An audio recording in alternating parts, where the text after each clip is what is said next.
गेल्या महिनाभरापासून विद्यापीठाच्या वर्तुळात गाजत असलेल्या कॅरी ऑनच्या विषयावर अखेर तोडगा निघालाय।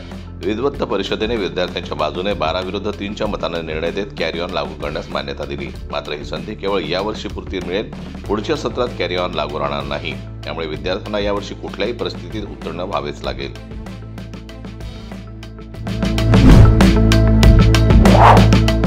मुख्यमंत्री देवेंद्र फडणवीस हे मोर्शी दौऱ्यानिमित्त शेतकरी कर्जमाफीची तारीख घोषित करण्याची मागणी करणाऱ्या आणि तसे बॅनर लावणाऱ्या प्रहारच्या वरुड तालुका संपर्क प्रमुख अजय चौधरी यांच्यासह तालुका प्रमुख प्रणव कडू, विलास पानगडे, लीलाधर काकडे, अजय बहुरूपे यांच्यासह इतर पदाधिकारी आणि कार्यकर्ते यांना पोलिसांनी ताब्यात घेतलाय। मुख्यमंत्र्यांच्या दौऱ्यापूर्वी शेतकऱ्यांना कर्जमाफी यासह अन्य न्यायिक मागणी करणाऱ्या कार्यकर्त्यांची शोध मोहीम चालवली असून त्यांना पोलीस नजरकैदेत ठेवण्यात येत आहे। शहरातील मध्यवर्ती बसस्थानकासमोरील एका खासगी भूखंडावर सुरू असलेल्या बांधकामातील निष्काळजीपणामुळे 2 चिमुकल्यांचा खड्ड्यात पडून दुर्दैवी मृत्यू झाला। ही हृदयद्रावक घटना शनिवारी दुपारी घडली। मृतांची नावे अद्याप समजू शकली नाहीत। प्राप्त माहितीनुसार सदर भूखंडावर अंडरग्राऊंड पार्किंगसाठी मोठ्या प्रमाणावर खोदकाम सुरू होतं। धनंजय मुंडेंना संपवून त्यांच्या जागी आमदारकीचे स्वप्न वाल्मिक कराड पाहत असल्याचा दावा करणाऱ्या विजयसिंह बांगर यांनी आणखी एक खळबळजनक दावा केलाय।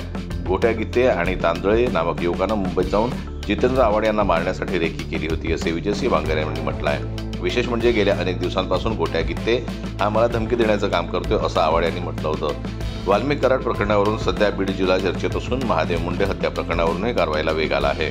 विजयसिंह बांगर यांनी महादेव मुंडे हत्या प्रकरणात वाल्मिक कराडच्या मुलाचा हात असल्याचंही सांगत काही पुरावे देखील समोर आणले होते।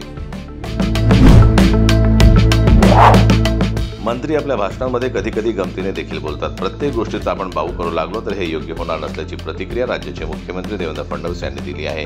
काही स्टेटमेंट महत्त्वाचे असतात तर काही चुकीची असतात, असे म्हणत मुख्यमंत्र्यांनी मंत्री संजय शिरसाट आणि मंत्री मेघना बोर्डीकर यांच्या वक्तव्यासंदर्भात विचारलेल्या प्रश्नावर प्रतिक्रिया दिली। राज्याचे कृषी मंत्री माणिकराव कोकाटे यांचा मोबाईलवर रमी गेम खेळतानाचा व्हिडिओ व्हायरल झाल्यानंतर त्यांच्या राजीनाम्याची मागणी जोर धरू लागली होती। मात्र सरकारने त्यांचा राजीनामा न घेता त्यांच्याकडून कृषी खातं काढून घेतलं। त्यानंतर कोकाटे यांना क्रीडा खात्याचे मंत्री म्हणून दत्तात्रय भरणेंना कृषी मंत्रिपदावर संधी दिली। त्यामुळे पुन्हा एकदा सरकारवर टीका होत आहे। विशेष म्हणजे मुख्यमंत्री देवेंद्र फडणवीसांनी सर्वच मंत्र्यांना वादग्रस्त वक्तव्य टाळण्याच्या सूचना दिल्या असतानाही मंत्री संजय शिरसाट यांनी पुन्हा एकदा वादग्रस्त वक्तव्य केलंय। निधी देण्यासंदर्भात भाषण करताना त्यांनी पैसा सरकारचा आहे, आपल्या बाबाचं काय जातंय असं म्हणत टिप्पणी केली होती। त्यावरून आता आमदार आदित्य ठाकरेंनी मुख्यमंत्र्यांना मैत्रिदिनाच्या शुभेच्छा देत टोला लगावला। मुंबईतील सावली बार प्रकरणामुळे राज्याचे गृहराज्यमंत्री योगेश कदम यांची अडचण वाढली असताना शिवसेनेचे ज्येष्ठ नेते रामदास कदम यांनी काही खळबळजनक आरोप करत धक्कादायक माहिती दिली। वाशीमध्ये योगेश कदम यांनी बारवरील केलेल्या कारवाईनंतर काही पोलीस अधिकाऱ्यांचे कारवाई न करण्यासंदर्भात फोन आले, पण योगेश ऐकला नाही। त्यामुळे योगेशची बदनामी करण्यासाठी सावली प्रकरण जाणीवपूर्वक केल्याचा आरोप रामदास कदम यांनी केला आहे। म्हणजेच लेडीज बार बंद न करण्यासाठी पोलिसांचा चक्क गृहराज्यमंत्र्यांवर दबाव असल्याचं पुढे आलंय। गेल्या 50 वर्षात चित्रपट जगतात आपला दबदबा कायम ठेवून असलेल्या रजनीकांत यांनी आता आपल्या वयाची 75 गाठली आहे। याही वयात ते सक्रिय असून त्यांचा कुली नावाचा चित्रपट 14 ऑगस्टला रिलीज होत आहे। सुपरस्टार रजनीकांत यांचा दबदबा अजूनही कायम आहे। आता रजनीकांत यांचे वय 74 आहे, तरी त्यांच्या अभिनयावर आणि स्टाईलवर प्रेक्षकांचं प्रेम आटलेलं नाही, उलट जास्तच वाढलेलं दिसतंय। त्यामुळे त्यांना जगभर प्रसिद्धी मिळाली ती म्हणजे त्यांची डायलॉग डिलिव्हरी आणि डॅशिंग एंट्री आणि स्टाईल आजही कायम आहे। 75 गाठणाऱ्या थलाइवा रजनीकांत या वयातही लीड रोल करीत आहेत।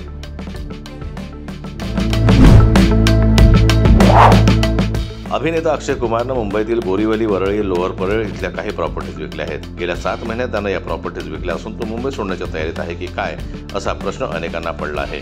अभिनेता अक्षय कुमारनं गेल्या 7 महिन्यात मुंबईच्या रिअल इस्टेट मार्केटमध्ये 8 प्रॉपर्टीज विकल्या आहेत। या सर्व प्रॉपर्टीतून त्याने 110 कोटी रुपये मिळवले आहेत। यामध्ये आलिशान अपार्टमेंट आणि बोरीवली, वरळी, लोअर परळ इथल्या कमर्शियल ऑफिस जागेचाही समावेश आहे।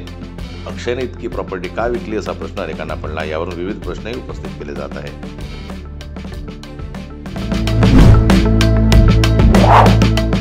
नाना पाटेकर यांची गणना सर्वोत्तम अभिनेत्यांमध्ये केली जाते। नाना पाटेकर यांनी त्यांच्या करिअरमध्ये अनेक गाजलेल्या सिनेमांमध्ये काम केलं असून ते प्रत्येक भूमिकेसाठी जीव ओतून प्रयत्न करतात। त्यामुळे त्यांना अनेकदा अडचणींचा सामना करावा लागलाय। एका सिनेमाच्या शूटिंग दरम्यान तर नाना पाटेकर आगीत भाजले होते। आजही चाहते नाना पाटेकर यांचे क्रांतीवीर, सलाम बॉम्बे आणि परिंदा हे सिनेमे आवर्जून बघतात। नाना पाटेकर यांनी एका मुलाखतीदरम्यान सांगितलं की परिंदाच्या क्लायमॅक्स शूटिंग दरम्यान ते खरोखरच भाजले होते. त्यांची दाढी, पापण्या आणि अगदी त्वचाही आगीत जळाली होती. त्यामुळे ते 1 वर्ष काम करू शकले नाहीत.